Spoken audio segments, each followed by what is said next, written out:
British Advanced Pain Clinic, Noppimayam Surgery Duram. For appointments 9155515563. అందరికీ నమస్కారం. నేను Swarupa Putlapalli. Welcome to I dream. Kodangal నియోజకవర్గంలో pharma industrial కారిడార్గా ప్రకటించిన గ్రామాల్లో ఏం జరుగుతోంది? లగచర్ల సహా మిగతా గ్రామాల వాళ్ళు చెబుతున్న దాంట్లో నిజమెంత? ఇలాంటి విషయాల గురించి తెలుసుకోవడానికి అక్కడికి వెళ్ళిన మహిళా ట్రాన్స్జెండర్ జేఏసీని పోలీసులు అడ్డుకున్నారు. వాళ్ళ వాహనాలని వెంబడించారు. పిఓడబ్ల్యూ సంధ్య గారి డ్రెస్ అయితే చిరిగిపోయింది. అసలు ఓ ప్రజా సమస్య కాస్త అధికార ప్రతిపక్షాల మధ్య యుద్ధంగా ఎందుకు మారింది? గ్రామస్తులు అధికారుల మీద ఫైటింగ్ ఎందుకు చేయాల్సి వచ్చింది? దాడికి ఎందుకు పాల్పడ్డారు? ఇది ఆవేశంలో జరిగిన దాడా, లేకపోతే ఇందులో ఏదైనా కుట్ర కోణం ఉందా? ఇలాంటి విషయాలన్నిటి మీద పిఓడబ్ల్యూ సంధ్య గారు అక్కడికి వెళ్ళి ఫీల్డ్ రిపోర్ట్ తీసుకుని వచ్చారు. ఆవిడ ప్రస్తుతం నాతో పాటు ఉన్నారు. సంధ్య గారితో మాట్లాడదాం. నమస్తే సంధ్య గారు. నమస్తే అమ్మ. మీరు కొడంగల్ నియోజకవర్గానికి వెళ్ళారు, అక్కడ గ్రామస్తులతో కూడా మాట్లాడారు. ఏం తెలుసుకున్నారు మీరు అక్కడ? ఆ రోజు అసలు ఏం జరిగింది ఆ రోజు మీరు వెళ్ళినప్పుడు? మేము కొడంగల్ నియోజకవర్గం లగచర్ల ప్రాంతానికి వెళ్ళడం వరకు నిజంగానే గ్రామాల్లో ఎవరిని కలవలేకపోయాం. అసలు కలవడానికి వెళ్తేనే కలవకుండా బీభత్సం చేసేసారు. చాలా రిక్వెస్ట్ చేసాం. మేము ఫ్యాక్ట్ ఫైండింగ్కే వచ్చాము. ప్రజల అభిప్రాయాలు తీసుకున్నాక పోలీసుల అభిప్రాయాలు కూడా తీసుకుంటాం. మీరు మీ వర్షన్ కూడా మేము తీసుకుంటాం. కలెక్టర్ గారి వర్షన్ కూడా తీసుకుంటాం. మాకు స్థానిక ప్రజల నుంచి విపరీతంగా ఫోన్స్ వచ్చినాయి, మహిళల నుంచి ముఖ్యంగా.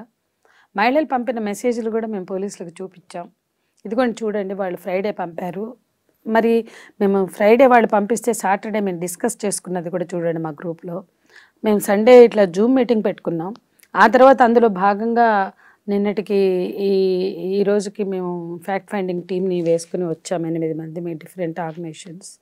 ప్రొఫెసర్ పద్మజాషా గారు, జర్నలిస్ట్ సజియా, చైతన్య మహిళా సంఘం జ్యోతి, తెలంగాణ మైగ్రెంట్ వర్కర్స్ యూనియన్ నుంచి సిస్టర్ లిజీ, పిఓడబ్ల్యూ నాయకురాలు ఝాన్సీ, అనసూయ, గీత, మేమందరం వెళ్ళాం 8 మంది. అసలు అక్కడ తుంకిమెట్ల అంటే లగచర్ల ప్రాంతానికి వెళ్ళడానికి తుంకిమెట్ల అనే క్రాస్ రోడ్డు, మెయిన్ రోడ్ నుంచి పరిగి నుంచి తుంకిమెట్ల అటు వెళ్ళడానికి తుంకిమెట్ల దగ్గర ఆపేశారు. చాలా వాగ్వివాదం జరిగింది. మేము ఫ్యాక్ట్ ఫైండింగ్కే వచ్చాము. ప్రజలు ఏం చెప్తే అది విని నోట్ చేసుకుంటాం. మేము పొలిటికల్గా ఎవరి రాజకీయ ప్రయోజనాలు నెరవేర్చడానికి రాలేదు. మాకు పొలిటికల్ మోటివ్స్ అసలే ఉండవు. మేము జనం ఏం చెప్తే అది వింటాం. అది ఫ్యాక్ట్ ఫైండింగ్ అంటే. ఆ తర్వాత ప్రభుత్వ వర్షన్లు, పోలీస్ వర్షన్ తీసుకుంటాం. అంటే ఎంత చెప్పినా మీరు వెళ్ళొద్దు, సిచ్యుయేషన్ బాగాలేదు అన్నారు. ఎంత వాగ్వివాదం జరిగినా మమ్మల్ని ఎలవ్ చేయలేదు. ఆ ఘర్షణగా మారింది. వాళ్ళు అరెస్ట్ అన్నారు. మీరు బలవంతంగా వెళ్తే అరెస్ట్ అన్నారు. మీరు ఇక్కడ నిలబడితే ప్రివెంటివ్ అరెస్ట్ అన్నారు. అంతేకాని మమ్మల్ని మాత్రం ఆడు కదలనీలా. వెహికల్స్ వెళ్ళమంటారు. ఆ ముందు రోజు బీజేపీ వాళ్ళని అరెస్ట్ చేసాం. మీడియా వాళ్ళని కూడా వెళ్ళనీయట్లేదు అంటే అసలు చెప్పండి. మీడియా వాళ్ళని కూడా వెళ్ళనీయకుండా నిన్న బీజేపీ వాళ్ళు వస్తే అరెస్ట్ చేయడం. మాతో ఘర్షణ జరుగుతుండగానే సిపిఎం వాళ్ళు వచ్చారు, వాళ్ళ గిరిజన సంఘం. అక్కడ ఇవాళ డిస్ప్లేస్మెంట్ గురవుతున్న వాళ్ళంతా గిరిజన తండాలే. మరి గిరిజన సంఘాలు వస్తే వాళ్ళని కూడా అరెస్ట్ చేశారు. అదేమంటే వాళ్ళు అరెస్ట్ అయ్యారు, నిన్న బీజేపీ వాళ్ళు అరెస్ట్ అయ్యారు, మీరు ఎందుకు అరెస్ట్ కారు అంటే వాళ్ళు ఎందుకు అరెస్ట్ అయ్యారు అది వాళ్ళకి సంబంధించిన విషయం. మేము అరెస్ట్ కాము, మేము ఫ్యాక్ట్ ఫైండింగ్కి వచ్చాం, వెళ్ళి తీరుతామంటే మిమ్మల్ని వెళ్ళనీయం, అరెస్ట్ చేస్తామని ఈ ఘర్షణలో మహిళా కానిస్టేబుల్స్ని పెంచుకునే వరకు ఘర్షణ చేసి వాగ్వివాదం చేసి ఆ తర్వాత ఎత్తిపడేయాలని చూశారు. ఆ క్రమంలోనే నా డ్రెస్ తిరిగింది. అండ్ నన్ను టార్గెట్ చేసి ముందు సంధ్య మేడంని అరెస్ట్ చేయండి, ఎక్కించండి, బండి ఎక్కించండి అని ఆయన ఉసిగొలిపాడు ఒక రకంగా. వాళ్ళు పాపం ధైర్యం చేయట్లా మహిళా కానిస్టేబుల్స్. వాళ్ళని రెచ్చగొట్టి ఆయన ఒకవైపు వాళ్ళని తిడతాడు, ఎక్కించండి, ఏం చేస్తున్నారమ్మా, ఏం చూస్తున్నారు, తమాషా చూస్తున్నారా అంటాడు. మా దగ్గరికి ఇటు తిరిగి మేడం ఎక్కండి మేడం అని మంచిగా మాట్లాడతాడు. ఆ టైపులో శ్రీధర్ రెడ్డి సిఐ, ఏసీపీ గారు కూడా ఉండే, ఆయన కొద్దిగా కులుగుని ఉన్నారు. ఈ శ్రీధర్ రెడ్డి గారు రెచ్చిపోయి బాగా చేశారు. ఆ క్రమంలోనే ఆ ఘర్షణలో నా డ్రెస్ కూడా చిరిగింది. 8 మంది మహిళల్ని వాళ్ళు అరెస్ట్ చేయడానికి చూసి చివరి వరకు హైదరాబాద్ పొలిమేర వరకు తరిమి వచ్చారు. అంటే మేము బాత్రూములకు ఆగినా, పెట్రోల్ డీజిల్ పోపించుకోవడానికి ఆగినా, భోజనంకి టీకి ఆగినా వాళ్ళు ఆగి చివరి మన హైదరాబాదు పొలిమేరల వరకు వచ్చారు. అంత హాన్ చేసి వెంబడించాల్సిన అంత అవసరం నిజ నిర్ధారణే కదా మేము చేసేది. అక్కడికి మీరు మాతో రండి, మేము రెచ్చగొడితే మీరు జోక్యం చేసుకోండి, అప్పుడు తీసుకోండి ప్రివెంటివ్ అరెస్ట్ అంటే అదేం లేదు, మేము రాము, మీరు పోవద్దు, సిచ్యుయేషన్ బాగా, మేము రాము. అక్కడ సిచ్యువేషన్ మేము హ్యాండిల్ చేయలేమంటే మీకేం కాకుండా మేము చూసుకుంటామని చెప్పాం. మీకేమన్నా అయితే మాకేం కాదు, వాళ్ళు గ్రామస్తులు మమ్మల్ని పిలిచారు, మాకేం కాదు అని మేము చెప్పాం. ఇది జరిగింది. దీని నేపథ్యం ఏంటి అని ఇది ముఖ్యమైన విషయం. సరే, ఘటన ఒక భాగం. కనీసం ఆ 7వ వాగ్దానం ప్రజాపాలన, ప్రజాస్వామ్యబద్ధ పాలన అన్న చోట కనీసం ఫ్యాక్ట్ ఫైండింగ్లు కూడా వెళ్ళనీయకుండా, దానికి జవాబుదారీతనం లేదు. మీరు ప్రభుత్వాన్ని బదనాం చేస్తున్నారు ఇట్లా వెళ్లకుండా అంటే, మాకు పైనుంచే ఆర్డర్స్ అంటారు వాళ్ళు. సిచ్యుయేషన్ బాగాలేదు, ఒకటే మాట. సరే ఏంటి అంటే కొంచెం వెనక్కి వెళ్తే అక్కడ 9 నెలలుగా ముఖ్యంగా ఈ పులిచెర్ల తండా, రోటిపోటి తండా, ఆర్బీ తండా అంటారు. ఈ 2 తండాలు వాళ్ళ ఇళ్ళు, వాకిళ్ళు, పెరళ్ళు, గ్రామం, భూమి అన్నీ పోతున్నాయి, భూములు అన్నీ పోతున్నాయి. ఆర్బీ తండా కూడా అంతే. ఈ రెండు తండాలకి మొత్తం పోతున్నాయి. ఆ 2 తండాల్లో జనం అంటే మా దగ్గరకు మేము చాలా గంటలు ఉన్నాం కాబట్టి అక్కడ ప్రజలు మాకు అందుబాటులోకి వచ్చి మాట్లాడిన విషయాలు ఉన్నాయి. ఆల్రెడీ అక్కడ నుంచి వాళ్ళు మాకు పంపిన మెటీరియల్ ఉంది. మమ్మల్ని వాళ్ళు స్వయంగా కోరారు. మహిళలు మా మీద చాలా నిర్బంధం జరుగుతుంది, డోర్లు పగలగొట్టుకుని మా భర్తలు, మా కొడుకులు, మా పిల్లలు, అన్నదమ్ములు అరెస్టులు అయితే మేము మిగతా మగవాళ్ళు కూడా తలదాచుకోవడానికి చుట్టాల ఇళ్ళల్లో అట్లా వెళ్ళిపోతే ఆడవాళ్ళమే మేము ఉండి తలుపులు వేసుకుని లోపల పడుకుంటే తలుపులు బద్దలు కొట్టి లోపలికి వస్తున్నారు. ఎక్కడ పడితే అక్కడ టచ్ చేస్తున్నారు, చాలా వినలేని మాటలు మాట్లాడుతున్నారు, అబ్యూజివ్గా మాట్లాడుతున్నారు, చాలా హ్యూమిలియేట్ చేస్తున్నారు, మమ్మల్ని వేధిస్తున్నారు. మా భర్తలని విడుదల చేసుకోవడానికి మా మగవాళ్ళని, మా కుటుంబాల్లో ఉండే మగవాళ్ళని 80 మందిని వాళ్ళు అరెస్ట్ చేశారు. వాళ్ళని విడిపించుకోవడానికే మేము కోర్టుల చుట్టూ తిరగమా, వీళ్ళ దాడి ఎదుర్కోమా, మా పరిస్థితి ఏంటి, మాకు అండగా నిలబడండి, మా గోడు వినండి, ప్రపంచానికి చెప్పండి, మాకు సహకారం అందించండి అని వాళ్ళు ఇదే అక్షరాల భాషతో మాకు పంపించారు. అవన్నీ మేము పోలీసులకు కూడా చూపించాం. అయితే ఇక్కడ విషయం ఏంటంటే ఆ తండాలలో చాలా కాలంగా ప్రజలు, అంటే ముఖ్యంగా బంజారా కమ్యూనిటీ వాళ్ళు చాలా హార్డ్ వర్క్ చేస్తారు వ్యవసాయంలో. మనం అది తెలంగాణలో వ్యవసాయం ఎవరు బాగా చేస్తారు, వ్యవసాయాన్ని భూమిని అంటిపెట్టుకుని చేస్తుందంటే బంజారాస్ అని ఎవరైనా చెప్తారు. అలాంటి కమ్యూనిటీ 75లో వాళ్ళకి ఇందిరమ్మ భూములు ఇచ్చింది.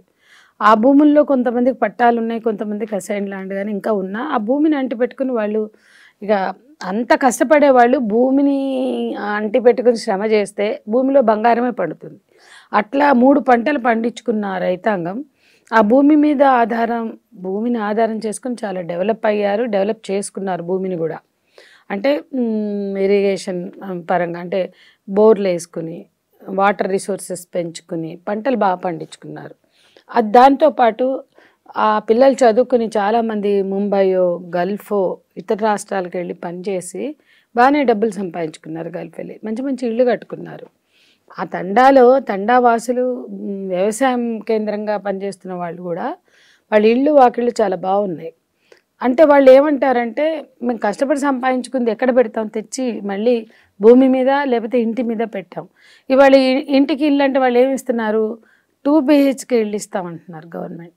అంటే 1.5 ఇల్లు కట్టుకున్న వాళ్ళు 2 BHK ఇల్లు తీసుకుని సంతృప్తి పడతారా? దానికన్నా మించి వాళ్ళ ఉపాధి, వాళ్ళ భూమి, ఊరితో ఎమోషన్ ఉంటుంది. అంటే భూమితో ఎమోషన్ ఉంటుంది. ప్రొఫెసర్ హరగోపాల్ గారు ఎప్పుడు అంటారు, డిస్ప్లేస్మెంట్ అంటే నివాస హక్కులే కాదు, భూమి, భుక్తి, ఉపాధే కాదు, వాళ్ళ మెమొరీస్ ఉంటాయి. ఇల్లు వాకిలి తీసేటప్పుడు వాళ్ళ మెమొరీస్ని చెరిపేయడం కూడా మానవ హక్కుల సమస్య అవుతుంది. కాబట్టి ఊరితో ఉన్న అనుబంధం, భూమితో ఉన్న అనుబంధం, ఇంటితో ఊరితో ఉన్న అనుబంధం, అది చాలా ఎమోషనల్ బాండింగ్ అది వాళ్ళతో. అట్లాంటి చోట అసలు ఏం పట్టించుకోకుండా మీరు వెళ్ళిపోవాలా, మేము ఇస్తాం, మేము ఇచ్చింది తీసుకుని వెళ్ళిపోవాలా అంటే దానికి సంసిద్ధత వ్యక్తం చేయకపోవడాన్ని మనం అర్థం చేసుకోవాలి. మీరు అభివృద్ధిని రుద్దుతున్న ప్రాజెక్టులు వాళ్ళకి అభివృద్ధిగా కనిపించట్లా, విధ్వంసంగా కనిపిస్తున్నాయి. ఎప్పుడైనా ప్రజలని భాగస్వామ్యం చేస్తే అది అభివృద్ధి, ప్రజలు సమ్మతి ఇచ్చి ప్రజలు వెల్కమ్ చేస్తే అది అభివృద్ధి. ఇప్పుడు విశాఖ స్టీల్స్, మన BHEL, మన IDPL, HMT, లేకపోతే RFC, NFC, ప్రాగా టూల్స్ ఇట్లా చెప్తే జనం ఇచ్చారు భూములు, అందులో భాగస్వాములు అయ్యారు, వాళ్ళందరికీ ఉద్యోగాలు వచ్చాయి. BDL, డిఫెన్స్ ల్యాబ్స్, ఇట్లా చూసుకుంటే పోతే హైదరాబాద్ అంతా ఇండస్ట్రీస్ ఉన్నాయి. అంటే ముఖ్యంగా ప్రభుత్వం నెలకొల్పినవి కూడా ఉన్నాయి. మరి అక్కడ కూడా అంతకుముందు కూడా అపెరల్ పార్కులు ఉన్నాయి, అవన్నీ ఉన్నాయి. అక్కడ ప్రజలు భాగస్వామ్యం అయ్యారు. వాళ్ళ అనుభవాలు కూడా మనం వినాలి యాక్చువల్గా. అట్లాగే పోలేపల్లి సెజ్ ఉంది, అది కూడా అదే మహబూబ్ నగర్. ఇప్పుడు ఇక్కడ 5 గ్రామాల్లో ఇంకో పోలేపల్లి ఉంది, అది 40% పోతుంది. ఇంకోటి హకీంపేట ఉంటుంది, ఇంకోటి లగచర్ల. ఈ 3 కలిపి 30-40% పోతే, ఈ 2 100% పోతాయి, ఈ 2 తండాలు. సో ఈ 5 గ్రామాలకు చెందిన వాళ్ళు నిరాహార దీక్షలు చేస్తున్నారు, నిరసనలు చేస్తున్నారు. ఆ పరంపర దాదాపు 9 నెలలుగా సాగుతుంది. అందులో ఒక కాంగ్రెస్ లీడరు మన నాయకుడే గెలిచాడు. యాక్చువల్గా వీళ్ళంతా కాంగ్రెస్ ఓటర్స్. రేవంత్ రెడ్డి గెలుపుని కూడా సంబరాల్లాగా చేసుకున్న యువతే ఇప్పుడు అరెస్ట్లు అయి ఉన్నాళ్ళు. ఓట్లేసి గెలపడమే కాదు, ఓట్లేసి గెలిపించడమే ఒకటే కాదు, 6 గంటలు 8 గంటలు డీజీలు పెట్టుకుని సంబరాలు చేసుకున్నారట రేవంత్ అన్న గెలుపుని. సో వాళ్ళే ఇప్పుడు వాళ్ళు చెప్తారు, ఆ ఫోటోలు చూడండి, ఆ సెలబ్రేషన్స్ ఫోటోలు, ఇప్పుడు జైళ్లలో ఉన్న పరిస్థితి చూడండి, అంటే ఆ యూతే. కాబట్టి ఇప్పుడు వాళ్ళలో కోపం అనేది ఎందుకు ధర్మాగ్రహంగా మనం భావించాలి అంటే, మేము రేవంత్ అన్న గెలుపుకి మేము పనిచేస్తే మా మీద ఇంత దాడేంటి, దౌర్జన్యం ఏంటి? తిరుపతి రెడ్డి 40-50 కార్లతో వచ్చి బెదిరించిపోతాడు. ఇది వరుసగా జరుగుతుంది, టెర్రరైజ్ చేస్తున్నారు. ఇవన్నీ క్రమంలో, ఈ నిరసనలు జరుగుతున్న క్రమంలో ఒక కాంగ్రెస్ నాయకుడు, మన నాయకుడు వచ్చాడు, మన భూములు రక్షించుకుందాం, మనం ఇవ్వద్దని చెప్పి వీళ్ళందరి దగ్గర డబ్బులు తీసుకుని మళ్ళీ వాళ్ళు భూములు లాక్కుంటానికి లేదా నోటిఫికేషన్లు ఇచ్చి దండోరాలు చేయించి ఆ భూములు తీసుకోవడానికి వస్తున్నప్పుడు వాళ్ళతో పాటు వస్తే అతన్ని కొట్టారు తప్ప ఇంకెవరిని కొట్ల, ఆ కాంగ్రెస్ నాయకుడిని. అది ఏదైనా ఉంటే జనంకి అతనికి జరిగిన ఘర్షణని చట్టబద్ధంగా డీల్ చేయొచ్చు. కలెక్టర్ స్వయంగా చెప్తాడు, నన్ను ఎవరు కొట్టలేదు, దాన్ని దాడిగా మాట్లాడొద్దు అని చెప్తాడు. కలెక్టర్ వర్షన్ కూడా విన్నాం. ఎస్పీ అంటాడు అక్కడ దాడి జరిగిందంటారు. ముఖ్యమంత్రి లేదా నేతలు అంటారు, కాంగ్రెస్ నేతలు, మినిస్టర్స్, ఒక కలెక్టర్ మీద చేసుకుంటే సహించేది లేదు, కేసులు ఉంటాయంటారు. ఇది ఆవేశంతోనే జరిగిందంటారా, లేకపోతే ఏదైనా కుట్ర కోణం ఉందా? ఎందుకంటే కాంగ్రెస్ ఆరోపిస్తూ ఉంది, మనం చూస్తున్నాము ఇప్పటికే కొంతమంది బీఆర్ఎస్ నేతలను కూడా అరెస్ట్ చేయడం జరిగింది. అవును, ఇప్పుడు అక్కడ జరుగుతున్న ఉద్యమంలో బీఆర్ఎస్ పాత్ర ఉందా లేదా అది తర్వాత విషయం. కానీ ప్రజలు, ఆ 2 గ్రామాల ప్రజలు లేదా 5 గ్రామాల ప్రజలు, వాళ్ళు ఎవరు ఓట్లేశారు, ఓటింగ్ సరళి, అప్పటి ఓటింగ్ ప్యాటర్న్ తీసుకున్న, ఆ ఓటింగ్ ఫ్యాక్ట్స్ తీసుకున్న తెలుస్తాయి. రెండోది, అక్కడ అందరికీ తెలిసిన విషయం, వాళ్ళు ఎక్కువగా కాంగ్రెస్ మద్దతుదారులే. కానీ కాంగ్రెస్ మద్దతుదారులు అయినంత మాత్రాన భూములు ఇచ్చేస్తారని గ్యారంటీ లేదుగా. తామోటేసి గెలిపించుకున్న ప్రభుత్వం అయినంత మాత్రాన వాళ్ళు ఇల్లు వాకిలి భూములు ఇస్తారా? ఇస్తే హైడ్రా ప్రాజెక్ట్లో, హైడ్రా అనేది చాలా prestigious project CM Revanth Reddy గారికి. దాంట్లో హైడ్రా అనేది ఎఫ్టీఎల్లో బఫర్ జోన్లో కట్టినటువంటి నివాసాలు చాలా నష్టకరం, అదంతా కూడా రియల్ ఎస్టేట్ అనో ఇంకోటనో మాట్లాడుతూ అది ఆక్రమణలు, దురాక్రమణలు అని మాట్లాడి ఆ కాటసాని రామ్ భూపాల్ రెడ్డివి, ఇంకో పల్లం రాజు, ఇట్లాంటి వాళ్ళే పగలగొట్టారు. మరి సీఎం సొంత సోదరుడు, అతనిది కూడా ఎఫ్టీఎల్లో ఉందని నోటీస్ ఇస్తే అతను ఎందుకు కోర్టు నుంచి స్టే తెచ్చుకున్నాడు? అంటే నీ ఇల్లు బడగొడితే నువ్వు స్టే తెచ్చుకుంటావు, కానీ వాళ్ళ ఇల్లు బలగొట్టడానికి పోయి దౌర్జన్యం చేస్తారు. ఇతను వ్యక్తిగతంగా కూడా వాళ్ళని భయపెడతాడు, 50 కార్లు కాన్వాయ్ వేసుకుని. అంటే ఇదేంటి? హైడ్రా ప్రాజెక్ట్ను గౌరవించేవాడు అయితే దగ్గరుండి నీ ఇల్లు కూలగొట్టించుకో, ఇట్లా నేల మట్టం చేపించుకో, నీకెందుకు కోర్టు స్టే ఆర్డరు? నీ ఇల్లు కూడా కట్టకూడదు. హైడ్రాలో, మూసీలో అందరు పేదవాళ్ళు ఇల్లు కూలగొడతారు. కాబట్టి వీళ్ళ మూసీలో కూడా మేము రివర్ బెడ్ మీద 873 మాత్రమే ఉన్నాయి, నార్సింగ్ టు నాగోల్. వాటికి మీరు RR ప్యాకేజీ ప్రకటించి తీసుకోండి అంటున్నాం. అది ఒక పెద్ద గందరగోళం, మూసీ డిఫరెంట్ సబ్జెక్ట్. ఇక్కడికి వస్తే ఆ ప్రజల ఆక్రందన, ఆవేదన వినకుండా, ఇప్పుడు మీరు ఒకటి అన్నారు, ఇది బీఆర్ఎస్ ఉందంటే, బీఆర్ఎస్ 10 ఏళ్ళ పాలనలో ఉన్నప్పుడు ప్రజల ఆందోళన చేస్తుంటే కాంగ్రెస్ కూడా ఉంది. మీరెట్లా ఆనాడు ఉన్నారో, మీరు ఎట్లా ప్రజా సంఘాలతో, లెఫ్ట్ వామపక్ష విప్లవ పార్టీలతో పనిచేశారో మీరు మర్చిపోయారా? సరే, ఈరోజు బీఆర్ఎస్ ఉందో లేదో మాకు తెలీదు, ఉంటే ఉండొచ్చు కూడా, కానీ మేము బీఆర్ఎస్తో లేం కదా. మేము ఇవాళ ఏ ఐక్య కార్యాచరణ చేసినా కాంగ్రెస్, బీఆర్ఎస్, బీజేపీని పక్కన పెట్టి చేస్తున్నాం. మీరన్నా మాతో ఆ రోజు కలిసి వచ్చారు. తెలంగాణలో ప్రజాస్వామిక హక్కులు పునరుద్ధరించుకుందాం, తెలంగాణలో ప్రజల హక్కుల్ని, మాట్లాడే గొంతుల్ని, భావప్రకటన స్వేచ్ఛను గౌరవించుకుందాం అని చేసిన ఆందోళనలో అన్నిట్లలో మేము ముందున్నాం. మాతోటి వామపక్ష విప్లవ పార్టీలతో కానీ, మా ప్రజా సంఘాలతో కానీ వీళ్ళు కలిసి వచ్చారు. మా మీద కేసులు పెడితే ఖండించారు, నా మీద ఊపా పెడితే రేవంత్ రెడ్డి గారు దాన్ని ఖండిస్తూ మాట్లాడారు. దానికి ఆ మీటింగ్కి మల్లు రవి గారిని పంపిస్తే ఆయన వచ్చి కేసులు ఎత్తేసేంత వరకు పోరాటంలో ఉంటామని చెప్పారు. ఇట్లా అనేక సందర్భాల్లో ప్రజా ఉద్యమాలు, ఇది కొత్త కాదు. యూజర్ ఛార్జీలకు వ్యతిరేకంగా చంద్రబాబు గవర్నమెంట్లో ఫైట్ చేస్తే రాజశేఖర రెడ్డి గారు మా పోరాటాల్లో వచ్చారు. విద్యుత్ ఉద్యమంలో మేము పోరాడుతుంటే ఆయన మా ధర్నాల్లో వచ్చి కూర్చున్నారు. ఇది పాలకులు ఎప్పుడు చేస్తున్నదే. ప్రతిపక్షాలు వాళ్ళు పాలకపక్షంగా ఏ తప్పులు చేస్తారో, ఏ అణచివేతకు పాల్పడతారో అదే ప్రతిపక్షంగా ఉన్నప్పుడు ప్రజల గొంతుతో మాట్లాడతారు. ఇక్కడ ఆ డ్రామాలు ఏమైనా జరిగితే జరిగి ఉండొచ్చు, అది వేరు విషయం అండి. కానీ ప్రజలకు సమస్య ఉందా లేదా, ప్రజల హక్కుల్ని పరిరక్షించడానికి కొన్ని సంస్థలో, వ్యక్తులు, శక్తులు, సంస్థలు పనిచేస్తే వాళ్ళ మీద ఎందుకు మీ ప్రతాపం, వాళ్ళ మీద ఎందుకు ఈ దాడి అనేది మేము ప్రశ్నిస్తున్నాం. అట్లాగే అక్కడ ఇష్యూలో వాళ్ళు పోలేపల్లి సెజ్జుకు వెళ్ళి పరిశీలించామని చెప్తున్నారు మాతో. వాళ్ళకి అక్కడ తెలిసింది ఏంటంటే, ఆ ప్రజలు చెప్పింది ఏంటంటే, మేము బుద్ధి లేక భూములు ఇచ్చాం, మా తప్పు, మేము చేసిన తప్పు మీరు చేయకండి.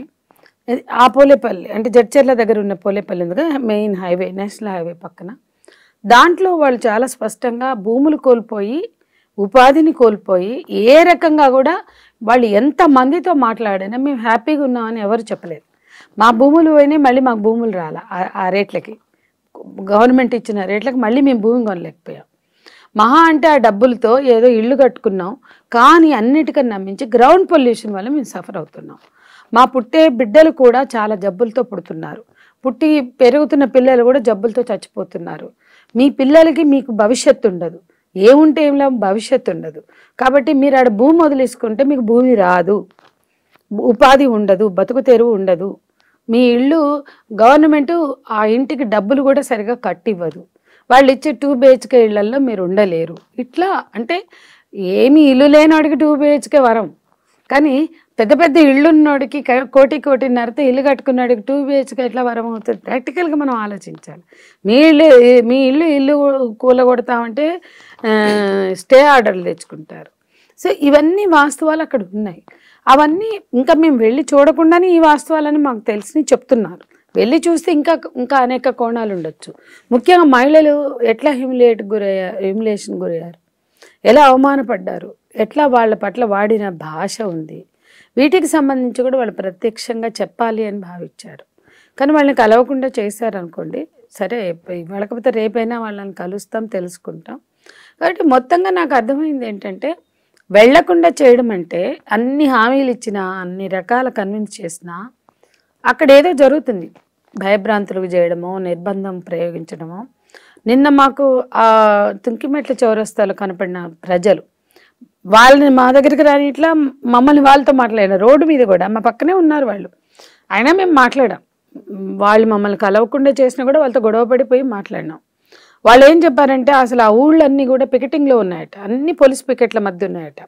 ఊర్లో ఇప్పుడు వీళ్ళు పక్క ఊళ్ళే కదా, వీళ్ళు వెళ్తారు కదా బంధువులు, ఇంకోటో పనులు ఉండి వీళ్ళని కూడా పోనీయట్లేదంట. ప్రతి వాళ్ళ ఐడి కార్డు చెక్ చేస్తున్నారట. అంటే ఆ ప్రతి ఊరి పక్కన పికెటింగ్ ఉంది. ఎందుకు ఉంది పోలీస్ పికెట్స్? ఎందుకు పికెట్స్ పెట్టాల్సి వచ్చింది? ఎందుకు ఊర్లు నిర్బంధంలో? నువ్వు అభివృద్ధి చేస్తుంటే రేపు ఫార్మా కంపెనీలు వస్తే రానిరా, వాళ్ళకి రెడ్ కార్పెట్ వెల్కమ్లు చేస్తారు. ఈరోజు ప్రభుత్వ ప్రతినిధులుగా ఉన్నవాళ్ళు, కమిషన్ మెంబర్లుగా ఉన్నవాళ్ళు, మీ పార్టీలకు దగ్గరగా ఉండే వాళ్ళని బోనిస్తున్నారు.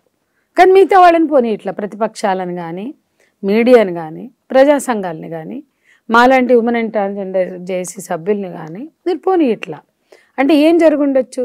అక్కడ వాస్తవాలు బయటికి రావద్దు, అక్కడ భయభ్రాంతులకు గురి చేయాలి ప్రజల్ని, వాళ్ళని ఐసోలేట్ చేయాలి. ఇదే వీళ్ళ ప్రయత్నం. ఇప్పుడు అక్కడ ఏర్పాటు చేయబోతున్న ఫార్మా కంపెనీల్లో రేవంత్ రెడ్డి అల్లుడు కంపెనీ కూడా ఉంది, వియ్యంకుడు కూడా షేర్స్ ఉన్నాయని చెప్పి బీఆర్ఎస్ ఆల్రెడీ ఈడీకి కూడా కంప్లైంట్ ఇచ్చింది. మీకు ఏదైనా అక్కడి నుంచి తెలిసిందా? దీనికి సంబంధించి ఇన్ఫర్మేషన్ ఉందా? అవన్నీ మేము వింటున్నాం, మేము అంత డెప్త్లో ఇంకా స్టడీ చేయలేదు.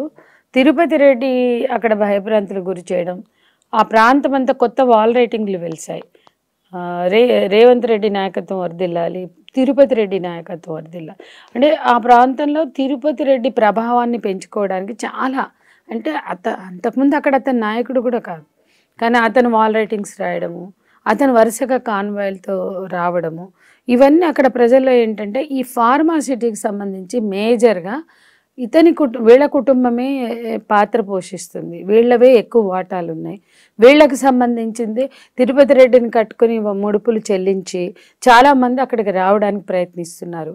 సో ఇతను సెంట్రల్ పాయింట్గా, తిరుపతి రెడ్డి సెంట్రల్ పాయింట్గా ఈ ఫార్మా హబ్, ఫార్మా సిటీ అన్నా, ఫార్మా సెడ్జ్ అన్నా, ఇవాళ ఇండస్ట్రియల్ పార్క్గా మళ్ళీ పేరు మార్చుతున్నారు. ఎందుకంటే అంత ఫార్మా అంటే పొల్యూషన్ ఇష్యూ వచ్చింది, గ్రౌండ్ వాటర్ అంటున్నారు. కాబట్టి పేరు మార్చి ఇండస్ట్రియల్ పార్క్ వేరే వేరే వస్తాయి అంటున్నారు. ఏమన్నా రాని, ఏమన్నా తెండి, కానీ ప్రజలకు అర్థం చేయించండి. వాళ్ళ సంసిద్ధతని, వాళ్ళ అప్రూవల్ని తీసుకోండి. బలవంతంగా దౌర్జన్యంగా గుంజుకోవద్దని మేము చెప్తున్నాం. సంజయ్ గారు, ఈ ఇండస్ట్రియల్ కారిడార్ అనేది నిన్న ఇవాల్టి ఇష్యూ ఏం కాదు, చాలా రోజులుగా నలుగుతున్న అంశమే ఇది. ప్రభుత్వం కూడా వాళ్ళకి నోటీసులు ఇచ్చింది. దాదాపు 10 నెలలుగా ఈ గ్రామాల వాళ్ళు కూడా శాంతియుతంగా ధర్నాలు అన్నీ చేస్తూనే ఉన్నారు. కానీ ఎందుకు ఇప్పుడు వ్యవహారం ఇంత ముదిరింది అంటారు? ప్రభుత్వం దీన్ని సరిగ్గా డీల్ చేయలేకపోయిందంటారా? ప్రజల్ని కన్విన్స్ చేయడంలో విఫలమైంది అంటారా? అసలు అక్కడ ఫార్మా ఇండస్ట్రియల్ కారిడార్ అవసరం ఉందంటారా? అంటే మీరు అడిగింది చాలా కరెక్ట్. గత ప్రభుత్వాలు కూడా ఈ ఫార్మా సిటీలను పెట్టాయి. గత పాలకులు, బీఆర్ఎస్ పాలకులు ప్రపోజల్స్ ఇవి. కాబట్టి భూ సేకరణ కానీ ఇప్పుడు అదంతా మేజర్ ల్యాండ్ పుల్లింగ్. ఆ ల్యాండ్ పుల్లింగ్ దేనికోసం జరుగుతుంది? 3 పంటలు పండే భూములు, ప్రజలు ప్రశాంతంగా జీవిస్తున్న ఆవాసాలు, నివాసాలు, వాటిని వాళ్ళే చాలా కష్టపడి రెక్కలు ముక్కలు చేసుకుని వాళ్ళ సొంత డబ్బుతో డెవలప్ చేసుకున్న విలేజెస్ అవి. ప్రభుత్వాలు పథకాలు తెచ్చి అక్కడ గుమ్మరించి డబ్బులు డెవలప్ చేసిన విలేజెస్ కావాలి. కాబట్టి ప్రజల భాగస్వామ్యంతో అభివృద్ధి అయిన గ్రామాల్ని మీరు తీసేస్తామని అన్నప్పుడు వాళ్ళు అడ్డుకోవడం సహజమైన విషయం. అక్కడ వాళ్ళకి సరిపడ ప్యాకేజీలన్నా ఇవ్వాలి. వాళ్ళకి ఆల్టర్నేటివ్, ప్రపంచంలో కావచ్చు, మన దేశంలో కావచ్చు, ఏ ఇండస్ట్రియల్ పార్క్ డెవలప్ అయినా అక్కడ ప్రజలకు ఆల్టర్నేటివ్ దొరికినప్పుడు ఒప్పుకున్నారు. వీళ్ళకు కూడా ఆల్టర్నేటివ్ కనిపించాలి. అది వాళ్ళ జీవితానికి సంబంధించి కావచ్చు, వాళ్ళ ఆస్తులకు సంబంధించి కావచ్చు, వాళ్ళ భవిష్యత్తుకు సంబంధించి కావచ్చు. ఇది మనం అర్థం చేసుకోవాలి. జరిగిన అన్ని ప్యాకేజీలు ప్రజలు వ్యతిరేకించినవి కాకపోవచ్చు. నేను చెప్పా కదా ఇందాక, డిఫెన్స్ ల్యాబ్స్ వచ్చినాయి మనకి, ఎకరాలే కదా అవి కూడా. మరి ఎక్కడా వేలు తీసుకోలేదు. వేలు తీసుకోవడం ఈ మధ్య ఫినామినా. అంతకుముందు 100-200 తీసుకుంటే పెద్ద కంపెనీ, బిహెచ్ఎల్ కన్నా పెద్ద కంపెనీలా, హెచ్ఎంటీ ఇలాంటి కన్నా ఆల్విన్, అవి నాశనమైన వేరు విషయం. కానీ ఆ కంపెనీలు, ఆ భూములు చూస్తున్నాం కదా. సో ఇక్కడికి వచ్చే వరకు భూమి ఎంత అవసరమో అంత తీసుకోవాలి. ఆ తీసుకున్న భూమికి న్యాయమైన ప్యాకేజీలు ఇవ్వాలి. ఆ తెచ్చే ఇండస్ట్రీస్, ఇప్పుడు ఇథనాల్ ఉంది, ఇథనాల్ మాకు వద్దని ఎందుకంటున్నారంటే గ్రౌండ్ పొల్యూషన్కి భయపడుతున్నారు, ఎయిర్ పొల్యూషన్కి భయపడుతున్నారు. కొన్ని ఫ్యాక్టరీలు వాతావరణ కాలుష్యాన్నో లేదా భూగర్భ జలాలను కలుషితం చేస్తాయని అని వాళ్ళు ఆందోళన చెందుతున్నప్పుడు దానికి తగిన భరోసాలు వీళ్ళు ఇవ్వాలి. ఆ గ్యారంటీలు ఇవ్వకుండా మేమేం చేస్తే అదే అభివృద్ధి, మేమేం చేస్తే అది మీ ప్రారంభం అంటే అది కుదరదు. ఇక్కడ జరుగుతున్న ఇక్కడున్న గ్యాప్ అది, ఇక్కడ జరుగుతున్న భయాందోళన అది. వాళ్ళు గతంలో వచ్చిన డెవలప్ చేసిన వాళ్ళ దగ్గరికి వెళ్తే అక్కడ ఎక్కడ వాళ్ళకి పాజిటివ్ రిపోర్ట్ రాకపోవడం, గ్రౌండ్ పొల్యూషన్కి కూడా వాళ్ళు చాలా భయపడుతున్నారు. సో ఇవన్నీ ఎక్కడ ఎవరు మాట్లాడట్లేదే. అసలు ఇట్లనా జరిగేది? పబ్లిక్ హియరింగ్లు జరగాలి, ప్రజల్ని భాగస్వాములు చేయాలి. మేము చూసాం గతంలో మన ఎద్దుమైలారం ఆ ఏరియాలో బీడిఎల్ వచ్చినప్పుడు కూడా, భూసేకరణప్పుడు కూడా వాళ్ళు మాకు పిలిచారు. అప్పుడు మేము తెలుసుకున్నప్పుడు వాళ్ళు మాకు ఆర్ఆర్ ప్యాకేజీ గురించి చెప్పినప్పుడు ఇంటికి ఒక ఉద్యోగం ఇస్తామని చెప్పారు. అట్లాంటి ఏమి ఇప్పుడు వచ్చే వాటిలో లేవు. ఉద్యోగాల మీద లేదు, ఉపాధి మీద లేదు, భూమి మీద లేదు, భుక్తి మీద లేదు, బతుకు మీద లేదు. కానీ మేము చేసేదే అభివృద్ధి అని మీరు భావించండి, దాన్ని అంగీకరించండి, లేకపోతే మేము తోలుదీస్తాం. మిమ్మల్ని బహిరంగ జైల్లాగా చేశారు. అసలు ఎందుకు పోవద్దండి? ఫ్యాక్ట్ ఫైండింగ్ కానీ మీడియా కానీ ఎందుకు వెళ్ళొద్దు? మీడియాని కూడా అలౌ చేయట్లా, ఎవరిని అలౌ చేయట్లా. అక్కడ పోయేవాడు వాడి బంధువు అని ఆ బంధువులతో ఫోన్ చేయించుకోవాలి పికెట్ దగ్గర ఉన్న పోలీసులకి. ఈయన మా బంధువే, పంపించండి అంటే పంపిస్తున్నారట. ఈ సడన్గా ఈ నిర్బంధం ఏంటి? ఈ ఆ గ్రామాలు ఏమన్నా బహిరంగ జైళ్ళ? అట్లా చేయడం అనే దాని పట్ల చాలా వ్యతిరేకత అయితే ఉంది స్థానికంగా. సరే, బయట ఇది రాజకీయ రంగు పులుముతున్నారు మీరు అన్నారు కదా. రాజకీయ రంగులు పులవడం వాళ్ళకి అలవాటే. కానీ రాజకీయ నాయకుల ప్రలోభాలకు గురవ్వడం మాకైతే అలవాట్లేదు. లేదా ప్రజలు ఇప్పుడు అక్కడ కూడా ప్రజలు మేము పోరాడుతున్నాం, మాకు వద్దు, మేము నిలబడతాం, మాకు న్యాయం కావాలంటే మేము వాళ్ళకి అండగా ఉంటాం, మేము ఇస్తాం. మేము అది కూడా చెప్పాము నిన్న, మేము ల్యాండ్స్ ఇస్తామని వాళ్ళంటే మాకేంటి బాధ, మేము అదే రిపోర్ట్ బయటకు తీసుకొస్తామని చెప్పాము. కాబట్టి ప్రజలే ఫైనల్గా నిర్ణయం తీసుకోవాల్సిన వాళ్ళు. దానికి సంబంధించి మేము అక్కడ నిర్బంధం ఉంది, జైళ్ళ పాలవుతున్నారు, మహిళల ఆక్రందనలు వినపడుతున్నాయి, దాని పట్ల ఎంపథెటిక్గా వెళ్ళడమే కాకుండా న్యాయ అన్యాయాలను పరిశీలించడానికి వెళ్ళాం. థ్యాంక్ యూ సంధ్య గారు. సీఎం సొంత నియోజకవర్గంలో ఫార్మా ఇండస్ట్రియల్ కారిడార్ పేరుతో ఏం జరుగుతుందో చాలా కొత్త విషయాలు చెప్పినందుకు thank you so much. Yeah, welcome.